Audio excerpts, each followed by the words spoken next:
guys, selamat datang di Okidoki Cekidat. Apa kabarnya? Semoga bahagia dan sehat selalu ya. Nah, di video kali ini saya mau nyeritain film Korea nih yang berjudul Sunflower, atau dalam bahasa Korea disebut Haibaraji 2006, di mana film ini menceritakan tentang kehidupan seorang mantan gangster yang ingin hidup normal setelah dirinya baru saja dibebaskan dari penjara. Akan tetapi, ternyata kehidupan normal yang didamba-dambakannya tak semudah yang dibayangkan, guys. Sampai suatu saat terjadi hal di luar dugaan yang kemudian membuatnya harus melanggar janji tersebut. Nah, sebelum saya mulai pembahasan alur cerita filmnya, jika kalian menyukai pembahasan film dari saya, jangan lupa untuk support channel ini dengan cara berikan like dan subscribe ya guys. Okidoki, cekidat.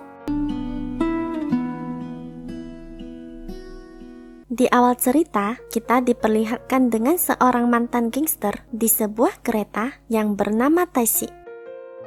Tae-si sendiri baru saja dibebaskan bersyarat dari penjara setelah menjalani masa hukuman selama 10 tahun akibat membunuh seseorang dan bermaksud kembali menuju kota asalnya di sebuah restoran kecil yang disebut Sunflower. Di mana di tempat itu ada seorang wanita yang telah merawatnya seperti seorang ibu saat ia di dalam penjara. Dan dengan berbekal sebuah buku catatan kecil yang diberikan oleh wanita yang Tae-si anggap sebagai ibu angkat, Tae-si pun mulai menulis hal-hal yang ia inginkan di dalam buku tersebut, maupun suatu hal yang buruk yang tidak akan pernah ia lakukan lagi di dalam hidupnya. 다시는 술을 마시지 않겠다. 다시는 싸우지 않겠다. Selain itu, ia juga berniat memperbaiki diri untuk menjadi orang yang lebih baik dan ingin hidup normal seperti orang lain pada umumnya. Sesampainya Tae-si di Sunflower, ia pun bertemu dengan seorang gadis bernama Hiju, yang diketahui ia adalah anak dari ibu angkatnya. Karena pada waktu itu, ibu angkatnya sedang tidak berada di rumah dan akan pulang saat malam hari, Hiju lalu memintanya untuk kembali lagi nanti.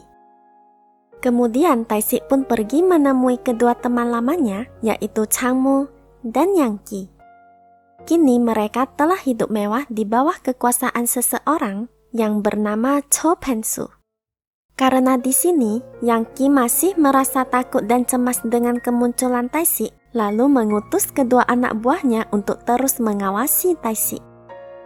Setelah pertemuan dengan temannya, Tae-si lalu kembali lagi ke rumah ibu angkatnya.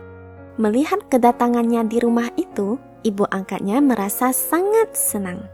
Di sini Tae-si pun diperlakukan dengan sangat baik, seperti anak kandungnya sendiri. Bahkan ia juga diperbolehkan untuk tinggal di rumah itu. Namun di sini terlihat Hiju tidak begitu menyukai Tae-si. Karena keinginan ibunya untuk menerima Tae-si di rumah itu, Hiju pun mengalah. Keesokan harinya, kita akan melihat seseorang bernama Pen-su, yang diketahui saat itu sedang mempromosikan dirinya di sebuah pasar untuk bisa terpilih menjadi anggota dewan. Dan setelah kegiatan itu usai, Pen-su pun segera masuk ke dalam mobil. Dan di sini terlihat ia merasa jijik, guys. Dari sini udah bisa kita tebak nih orang pasti gak baik. Kemudian salah satu pengikutnya yang bernama Kim Byung-ji memberikannya sebuah tisu. Dan sedikit info guys, selain sebagai calon DPR, Pen-su juga merupakan seorang bos gangster dari Changmu, Yang-ki, dan Byung-ji. Kembali ke cerita Tae-si. Tae-si yang berniat untuk menjadi orang baik mulai menjalani kehidupannya layaknya orang-orang pada umumnya, seperti pergi ke kantor polisi untuk melakukan wajib lapor karena ia adalah narapidana yang bebas secara bersyarat. Kemudian pergi menemui seorang dokter di rumah sakit untuk menghilangkan tatonya. Selain itu, ia juga mencari pekerjaan. Pada malam harinya, Tae-si terlihat sedang merokok di atap rumah. Tiba-tiba Hiju datang menemuinya dan memintanya untuk mematikan rokoknya. 난 담배 냄새가 제일 싫으니까. 이제 가. Dan beneran dimatikan dong sama Taisi. Andai cowok-cowok bisa kayak dia ya guys. Setelah itu Taisi pun berjanji pada dirinya sendiri bahwa ia tidak akan merokok lagi. Singkat cerita, Taisi akhirnya diterima bekerja di sebuah bengkel mobil. Dan tak lama setelah itu di tempat kerjanya, datang 2 orang polisi yang sedang mengawasi dirinya dari jarak jauh. Kita sebut saja nama kedua polisi ini, Jumin dan Juman. Di sini Juman pun menceritakan kisah hidup Taisi 10 tahun yang lalu, di mana dulunya Taisi pernah dikeluarkan dari sekolah. Dan di saat itu, ia mulai membuat masalah, di mana pada awalnya, kota ini dikuasai oleh gangster yang bernama Choi Do-pil. Tetapi karena Choi Do-pil tidak mampu mengatasi Taisi, dalam 2 tahun, ia pun kehilangan daerah kekuasaannya. Sampai di suatu ketika, di saat Taisi sedang bersantai, Choi Do-pil bersama anak buahnya datang untuk membunuh Taisi. Perkelahian pun terjadi. Choi Do-pil pun terbunuh, dan Taisi pun masuk penjara.